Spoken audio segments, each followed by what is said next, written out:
Sasa kusikiliza tena upumbavu wako mbona unaongea? Yaani nyumba itauzwa. Haitakuja kuuzwa. Itauzwa. Hauzwi. Itauzwa. Itauzwa. Hii nyumba hauzwi. Hauzwi. Haitakuja kuuzwa. Itauzwa. Hii nyumba hauzwi. Itauzwa. Hii nyumba haitakuja kuuzwa. Acha ukorofi ujue. Acha ukorofi. Wewe. Nyumba inauzwa. Nyumba inauzwa hapo mbele yako. Na kwambiaje? Hii nyumba ni mali yangu mimi pia. Nyumba itauzwa. Wewe kama nani unasema nyumba isiuzwe?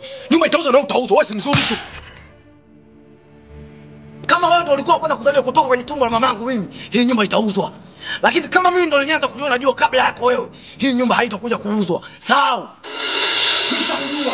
Wote kuzaliwa. Mimi nakuja kuwaleta wale watu nakuja kuuza nyumba kimya kimya. Tutaki kuuza kihalali na kuja kushirikisha na kama mimi wewe. Sasa mimi nawaleta kimya kimya. Nategemea mshitoka fupi natembea mbele. Subiri.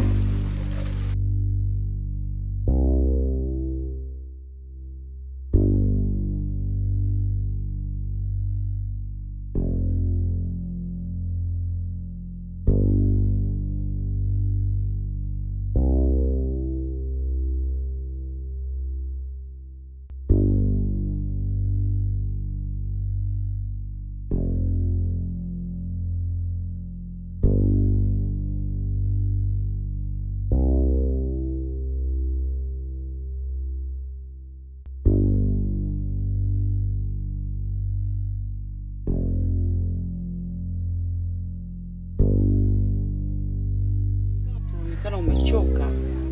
Kawaida, si unajua. Vipi leo mbona umekuja na mtoto? Yule nimemwacha naye kule nyumbani leo nimemtuma mjini. Kwa sina mtu wa kumwachia. Ndio nikawa watu nimbebe nije naye. Karibu. Haya. Unajua tangu umetokea msiba Mariam shangazi. Mimi siku zimekuwa mnyonge, umepoa, yaani una tara. Najua ndio msiba unauma. Ila jitahidi kujikaza kwa sababu ni mtoto wa kiume pia wewe ndio baba wa familia uliyebaki. Wewe ndio unatakiwa kumwangalia mdogo wako Chado. Sasa hivi ukiwa mnyonge, unajua yani inakuwa ile picha nzuri. Unajua nini sister? Kweli msiba ambao umetokea. Na hili sio jambo ambalo linanifanya mimi muda wote niwe hivi kwa sababu naelewa kwamba kifo kimepangwa na kila mtu atakufa. Lakini tukiachana na hili la msiba wa mama, lipo jambo ambalo linanifanya mimi nizidi kujisikia vibaya zaidi. Tukiachana hata na msiba. Yaani nikifikiria kuhusu mdogo wangu Chado, huwa anakuja maswali mengi sana katika kichwa changu. Alafu mimi mwenyewe sijui hata niajibu vipi. Nadhani wewe mwenyewe pia umeona kilichotokea siku ya msiba. Mama alifariki, Chado alikuwa nyumbani.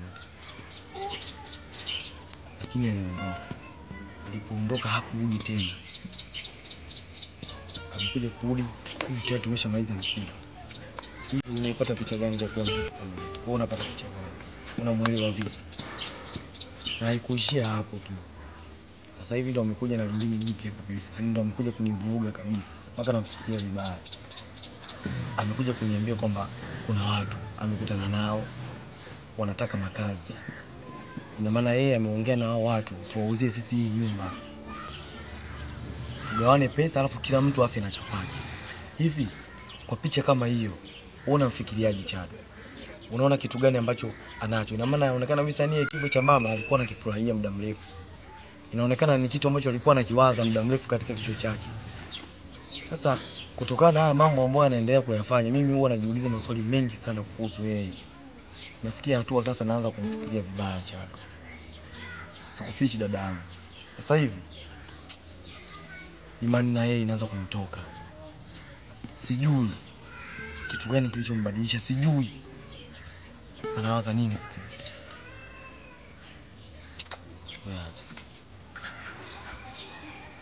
Wewe ni katika hiyo hatua alifikia Chado.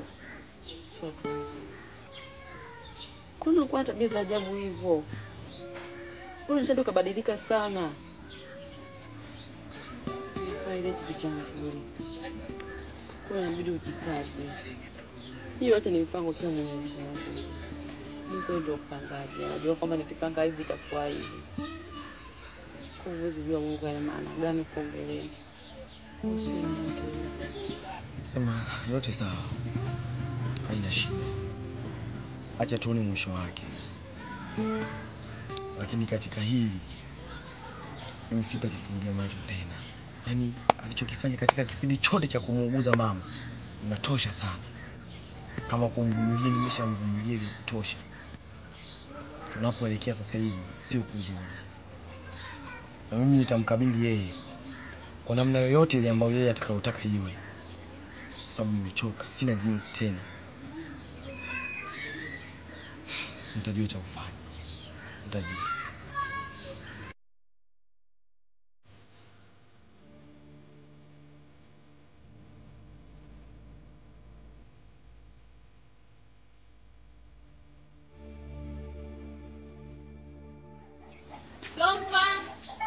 Zampa! Zampa! Zampa! Mimi.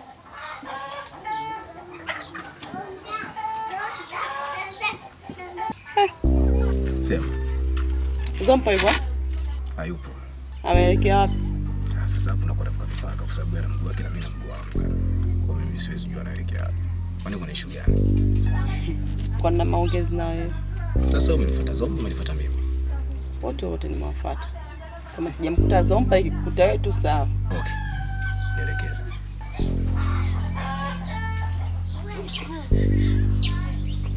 Chado. Kuja hapa na mazungumzo na wewe. Ongea tu, mimi nakusikia. Chado, kwani siku hizi umebadilika sana? Nimekuwaje yani? Nimekuwa rangi gani? Yani nyekundu, njano, blue au? Haujabadilika hivyo kwamba rangi unavyojifahamu wewe. Yaani umebadilika kitabia. Chado. Tangu marehemu mamako alipoanza kuumwa.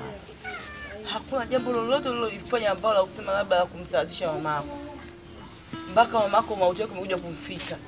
Kwenye msiba hata hujaweza kuhudhuria. Hivi ni picha gani ulileta kwa majirani zenu hapa? Chado. Mimi siku hizi umekuwa na tabia mbovu. Nasikia umekuja na jambo lako jipya. La kutaka kuuza hii nyumba. Hivi akili umeitoa wapi?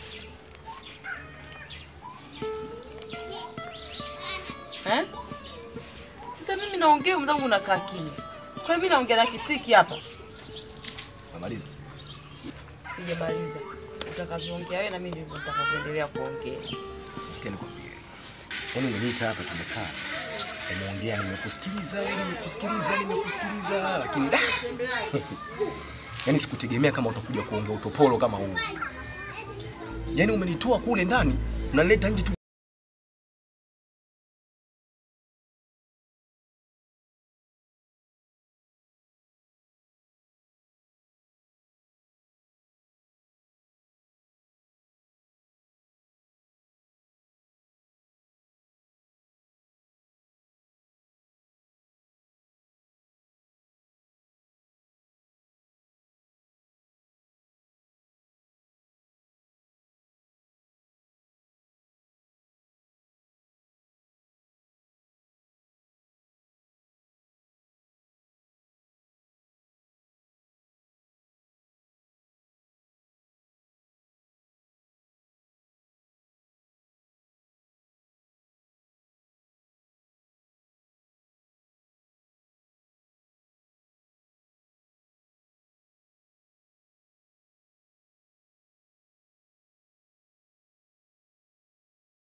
Swala ya mama, sijui mimi sijamuunguza, sijui nimemkataa kuhusu. Wewe na mamako na mimi na mamangu.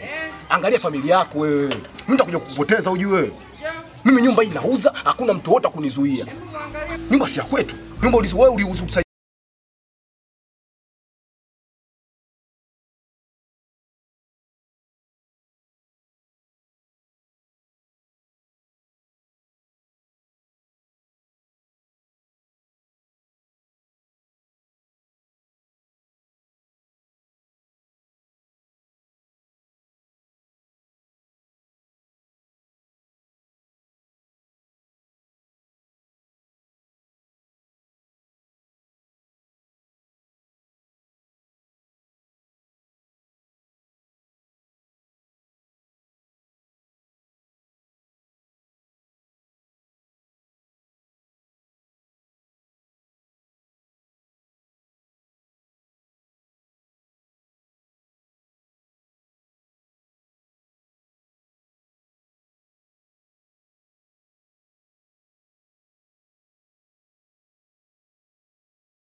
Yaani Zompa, bwana tulipokutana hapa njiani.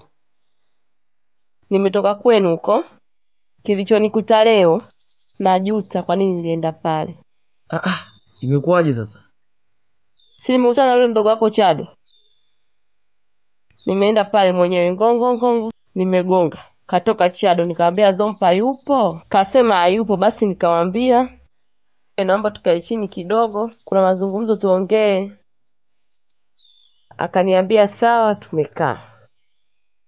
Nikaanza kumwelekeza kwa nini unafanya mambo ya ovyo? Kwa nini unafanya hivi? Siku hizi umebadilika na kuwa na tabia mbaya. Kilichonikuta leo. Mbona sikuelewi? Kafanyaje sasa? Kanichamba yule mtoto leo. Kanisuuza mie leo. Yaani hapa nilipo najiona kama vile sijavaa nguo. Yaani najuta. Sijui kilangala nilichofanya mimi leo nitoke kwetu niende kule kwenu. Yaani najuta.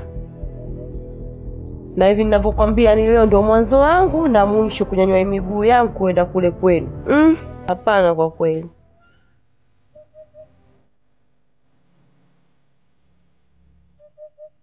Asa sikia. Wewe usijali sister. Kwa sababu mimi umeshaniambia. Mimi nitalifanyia kazi. Yaani na imani kila kitu kitakuwa poa. Sawa, wewe potezea tu kwa sababu unamjua yule jinsi alivyo. Unamuelewa akili zake jinsi zilivyo. Potezea tu, mimi nakuomba upotezee. Ila wewe niachie mimi.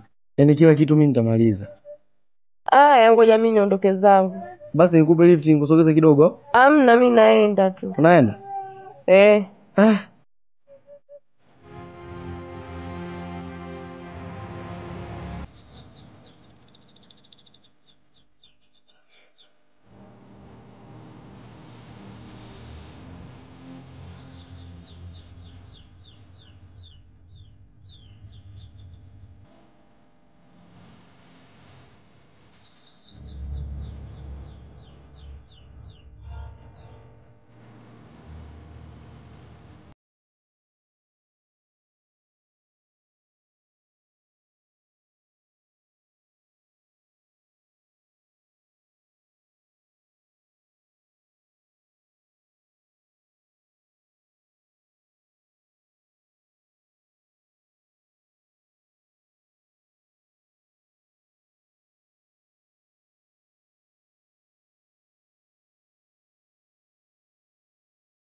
Sawa, ikiwezekana.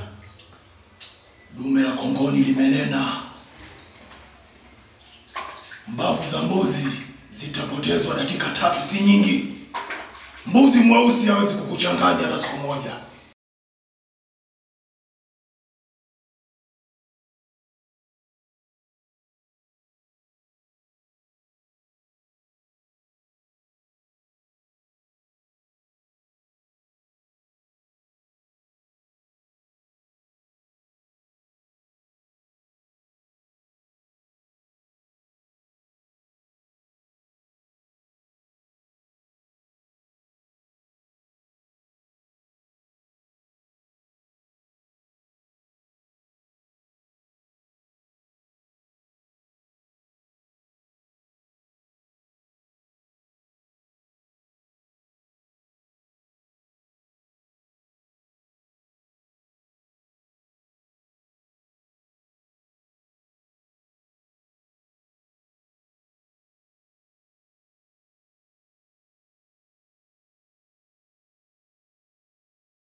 Hapa wanaita chef lingi sababu una pesa mingi.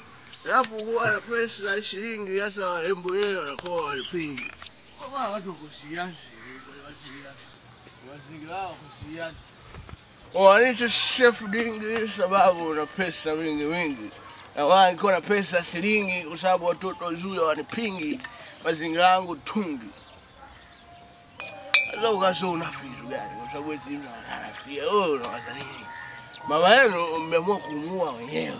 Kumuua yeye, au saizi nimekaa. Waza unafikiria kitu gani? Hivyo unachokisema unakijua au unaongea tu mradi umeongea? Wewe sio mdogo wako. Mimi hapo zako umeelewa mwili tu. Ila akili skanga. Akili iko vizuri sana inachaji. Sasa una maana gani unavyosema kwamba sisi tumemuua mama yetu wenyewe alafu tunamlilia? Tu mdogo wako unapeleka kwa mganga, mkamue baba shu, utabuya nyumba, chama pesa mahali. Muuze nyumba.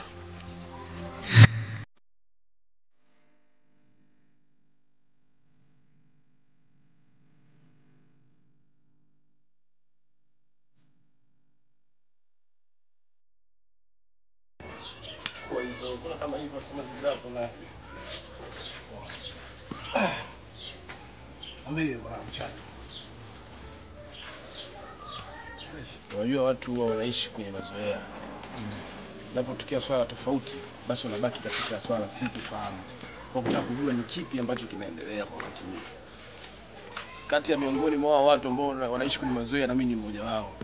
Kwa hiyo mwanangu Chado mimi sijakuzoea katika hali kama hiyo. Sasa sijui na changamoto gani ambayo inakutatiza hapo kati. Hebu niweke wazi mwanangu. Labda tunaweza tukafanya kusaidiana kama hizo. Kweli kabisa. Bora kusema.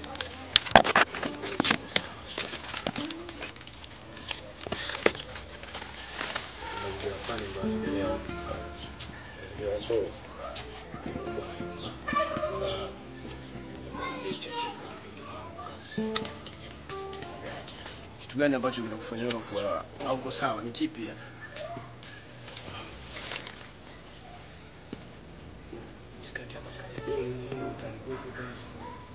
Ofisa. Nani tajiri baba? Ningetoa wewe ngera mbinga. Ngoja ufanye sikilizo. Wewe. Mpaka pale tukakaribisha sana. Tukakaa wote. Mimi kama hakuna mimi. Mchedi mwanangu. Nataka nyumba. Nataka mjengo. Nataka mjengo. Unajua? Lakini sasa mwanangu kipengele ni kubwa. Yaani mbele ya hela hizi hapa hela ziko mbele mwanangu kitita babu. Mzee kaja pale na vitendo, hajaja na maneno babu. Yaani kaja na mbumba kabisa. Mimi nasoma gazeti hapa mwanangu. Naomba sana. Kaja na hela mpaka pale mwanangu. Katuambia sisi bwana mimi nataka nyumba, nataka mpaka kiwanja. Ila sasa mwanangu mkubwa mwanangu alivuka. Mkubwa alivyokaza. Kwa hiyo mkubwa kakaza tena kabisa kusikia baada ya kuuza nyumba. Bibi mkubwa kakaza mwanangu mimi mpaka nakuja yani mwanangu kama kadudu wangu mwanangu ametimka kichwani. Yaani mwanangu kalivuruga ujue bibi mkubwa ujue. Sasa mbele hela nitazalao mbele hela. Bongo uchawi tu. Mimi ndio zangu mimi nakuishi mbele mwanangu. Unafikiri mwanangu tukuja kusukuma tukuja kupata hela kama zile mwanangu. Hivi itakuaje bwana? Hivi itakuaje? Mimi sitakuelewa. Yaani mazingira yako kwanza bongo bahati mbaya. Sema tu ndio hiyo tunaishi kutokana na mazingira. Kwa hiyo bibi mkubwa ndo anakaza.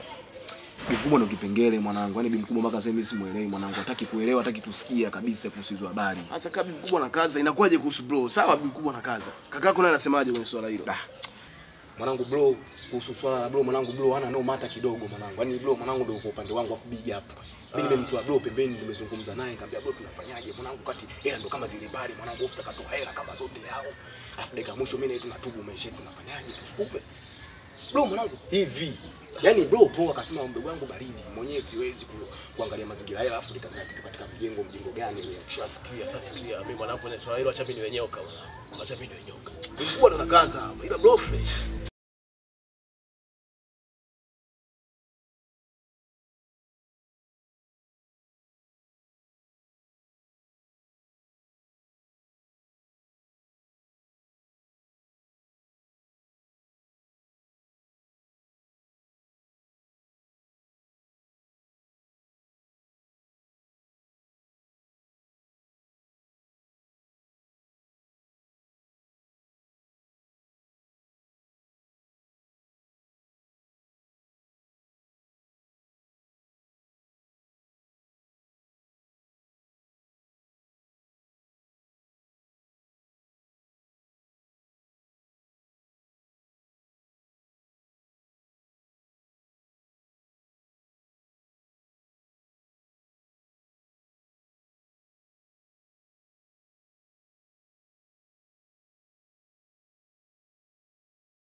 Ushike pembeni.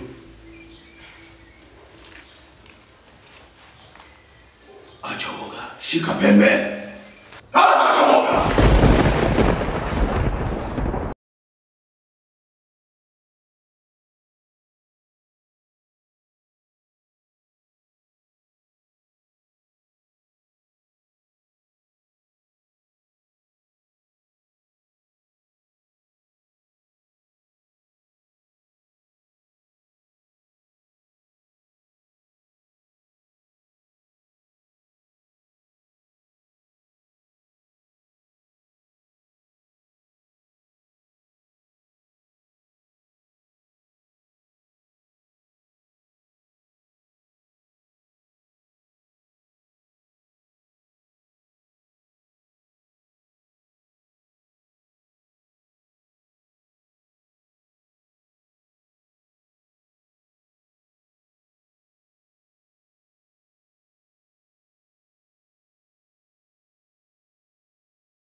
Uzeni nyumba sisi tukae bia.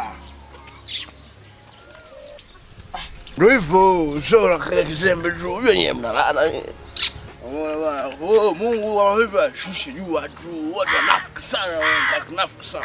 Shusha jua nguza maini yote choma, mboga, mikunde choma yote. Mibamia hakuna kula mlenda hapo. Ndio nyama, kula nyama, pombe nyama. Kwa bwana, nafikiri tumnakuwa yeye Afrika yote mfahamu leo. Shusha jua nguza, atu afina njaa. Poa. Sisi hawalali. Chadu. Huu ni ushirikina. Yaani mimi nina uhakika huu ni ushirikina. Ushirikina wapi kaka? Mbona sasa unataka tugombane kwa vitu vidogo tu? Una uhakika gani kalogwa wewe? Mama yupo au ameshakufa?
Siku zote ubaya unalipo kwa ubaya.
ukatili, wivu, chuki, hasira.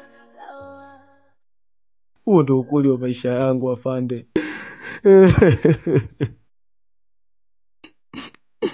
Sikuwa na namna nyingine ya kufanya. Niliamua kumuua mdogo wangu. Kwa sababu tayari alishamuua mama. Pia alitaka kunifanyia mimi ubaya. Inaniuma sana afande. Pole sana. Natamani sana nikusaidie. Lakini upo nje ya sheria. Umechukua sheria mkononi na haukupaswa kufanya hivyo. Hivyo acha sheria ifuate mkondo wake. Sawa. Niko tayari afande kutumikia kifungo. Makosa ambayo tayari nimelifanya. Niko tayari.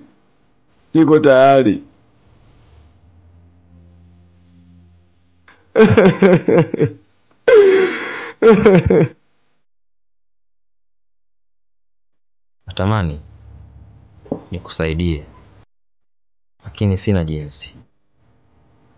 Acha sheria ifuate mkondo wake. Sawa. Sawa.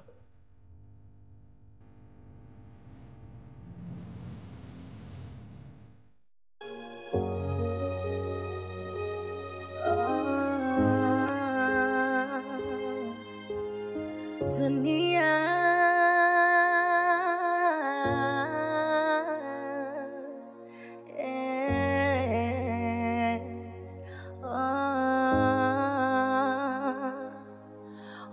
ukatili, wivu, chuki, hasira, lawama vimetawala. Upendo, amani, utulivu, furaha havipo tena. Ukatili, wivu, chuki, hasira vimetawala. Upendo, amani, utulivu, furaha havipo tena.